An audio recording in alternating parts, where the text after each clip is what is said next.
Let's go!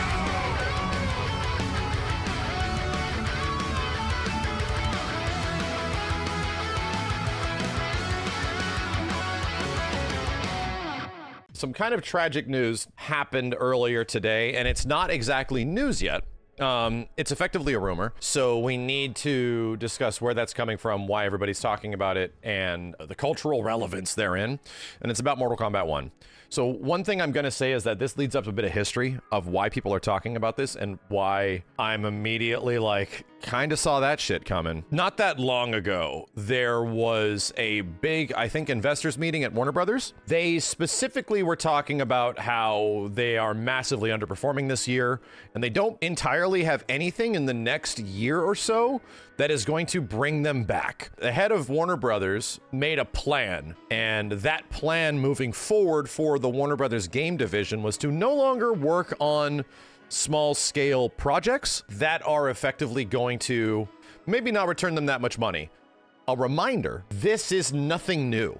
This is the exact same thing that Square Enix is currently doing. It's the exact same thing that Bandai Namco is currently doing. Several companies are doing the same thing, where they're kind of squandering a lot of cash on these games and marketing them, and their concepts aren't entirely things that are super on board with their audiences, and they don't hit, and all of a sudden, they're just losing way too much money. Effectively, WB was like down, I think, in the terms of like hundreds of millions of dollars as a result of not so great decision making. So the problem is, at that point, they are like, hey, so we're gonna focus on our hero franchises, just like those other companies. And they are specifically Game of Thrones, Batman, I think the term Batman Arkham stated explicitly, Harry Potter, like the Hogwarts games, and the other one is Mortal Kombat. That was the terms that were given. These are the 4 pioneering games of now WB Games.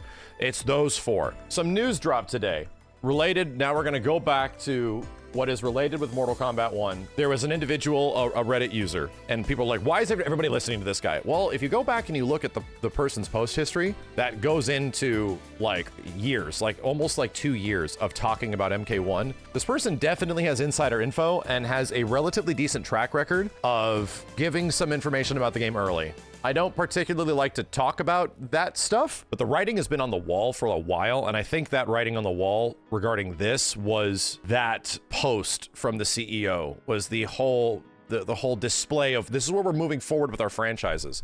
Another thing, another reminder, Mortal Kombat 1 had its big-ass massive DLC. That DLC came out in September. It didn't even chart top 20 in PlayStation from what I recall. Maybe that changed, maybe it didn't, but even games like Marvel vs. Capcom Collection, bunch of old 20-year-old games, managed to chart that month. There's a large variety of reasons for that. It's $50. It's to a game that not everyone's super committed to. Maybe the DLC wasn't entirely worth it. They made it that you had to buy all the DLC characters and not entirely one. Maybe the DLC story didn't get particularly good, a warm reception, you know, sure. But the point of the story is that it did not make it. Like a Mortal Kombat add-on didn't make it. And that's where the news is coming from an insider source.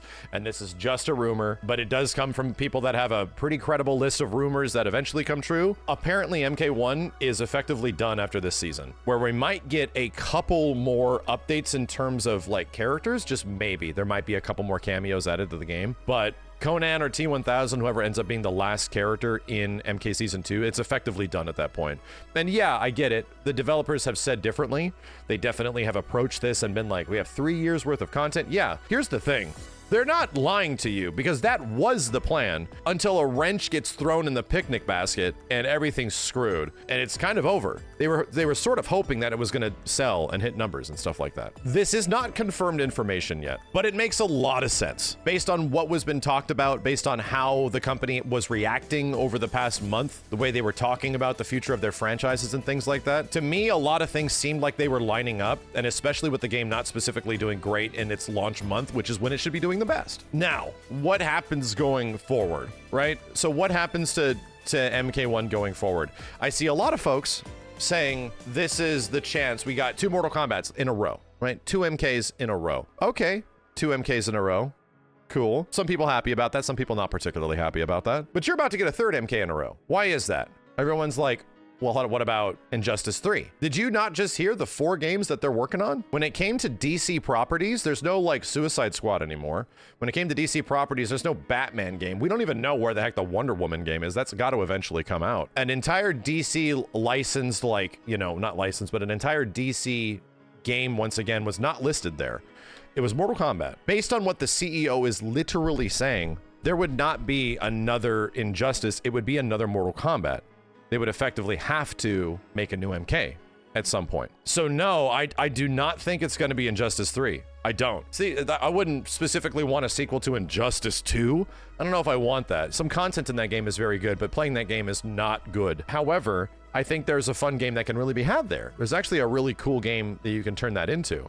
The chance of a Mortal Kombat versus DC, maybe, but you have to also realize that comes with a very risky road. It needs to be Mortal Kombat in the title, and don't get me wrong, I think if we're talking from a personal standpoint, Injustice 3 would be neat. It was not what I would choose. I think the obvious route of them going is just the next MK, like an MK13. That makes the most sense. They're just gonna try again and not make all the same mistakes that they made with Mortal Kombat 1 for whatever reason that happened. Clearly a compromised development for that game in many ways. But I think for me personally, I kind of hope that there's a room for a crossover at some point, that there is actually a room for proper MK versus DC game. But I don't know. You know, it would likely never be a team game because some casual fans obviously didn't like this stuff. It's not a good situation. I think they can get themselves out of this because here's the thing. I see a lot of folks blaming NRS for these problems. I have to remind people how the order of operations works. NRS is not the ones that chose that stuff to be in the game. NRS is not the one that chose when the game was going to come out to effectively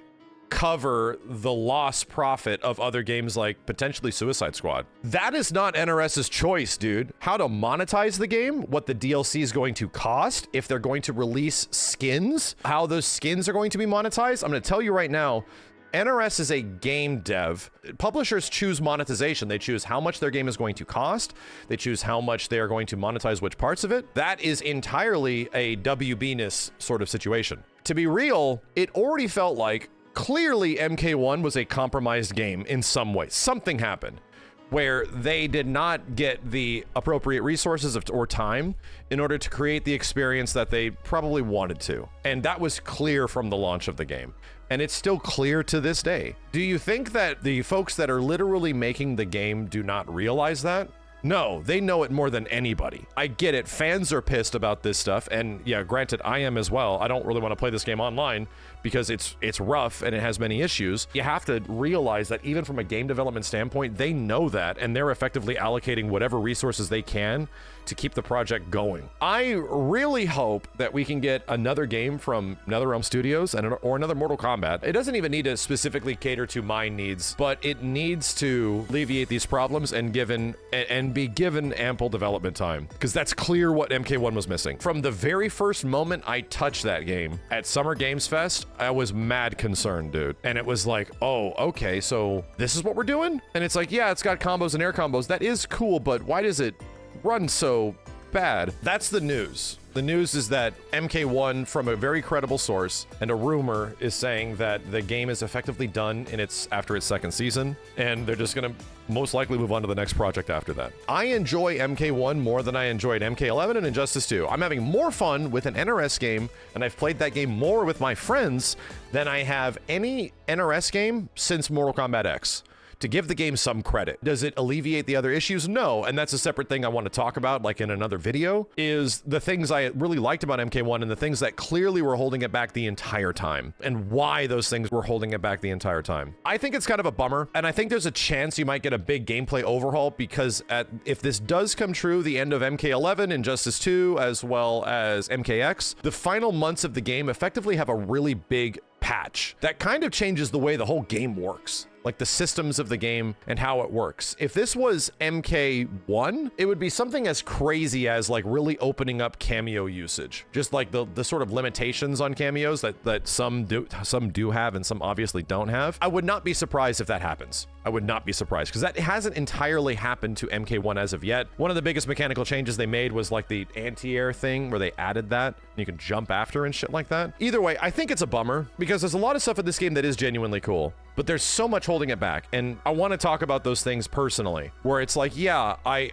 have so much fun with some characters in this game, especially as Season 2 started. The end of Season 1 into Season 2. As soon as Takeda came out, man, I was like, whoa, this game's actually super fun now. Peacemaker was also kind of the early sign of that. There's a lot of fun to be had, but I think giving them a fresh start and ample time to actually create an experience that I think most of their fans want is good, but I feel legit bad for the developers in this situation. This isn't just one person, this isn't two people, these are like hundreds of people that are trying to make the best fighting game they can, with most likely a very unfortunate situation. Consolidated deadlines, or limited resources, or having to compensate for other games that the publisher slash studio that owns them is trying to also compensate for. It sucks, man. And everyone's being worked to the bone for something that eventually just pisses a lot of people off, and they know it's going to do that. I legit sympathize with them in that situation. So I only hope that if given the opportunity, if this does effectively end early, what is this life cycle in comparison? This would be the exact same life cycle as an MKX, as a Injustice 2 or Injustice 1. MK11 had a bit longer, had about an extra year. It was like 2 years to 2.5 years of supported game dev. All their other games are a year to a year and a half tops. That's it. MK11 was the only one that got that extended period of time. And I could definitely see why WB would want to sort of like cut the umbilical cord right now. Just cut it and start over. Let's just do something else. We're not, and especially after the second DLC, if it did not perform as good as it did, they're just like, cut the umbilical cord, we're going to start over and do a new one. And I do think it is really shitty that it's a third Mortal Kombat in a row with no deviation. There was a reason why NRS was doing other games. There was a reason why they tried Injustice. They did not just want to do the same thing over and over again, regardless of whether or not I like it more than Mortal Kombat. They wanted to challenge themselves in other ways, you know? And I get that. It's like, okay, so yeah, there's a sort of a break here. They might not get that based on the way the CEO's talking. And the closest we get is an MK versus DC situation. But the problem with MK versus DC always is that it doesn't have the extremely mainstream appeal of the blood and guts that has effectively been tied to Mortal Kombat, brought it success, and also held it down in many ways. Also has prevented it from getting the limelight in certain situations, because it is ultra violent. It's like the most violent game on the market, like straight up. And you can't do that to Batman. You're not gonna be able to do that to Harley and shit like that and just cut him in half. And I think that's a challenge. I think for me, again, as someone that's not attached to that stuff nearly as much anymore, no, I don't really care about it much anymore, I would love to see those characters fight each other. I'd love to see Scorpion and Batman fight each other again. I'd love to see those characters like butt heads. I think that's a perfect situation for me personally, but it is not entirely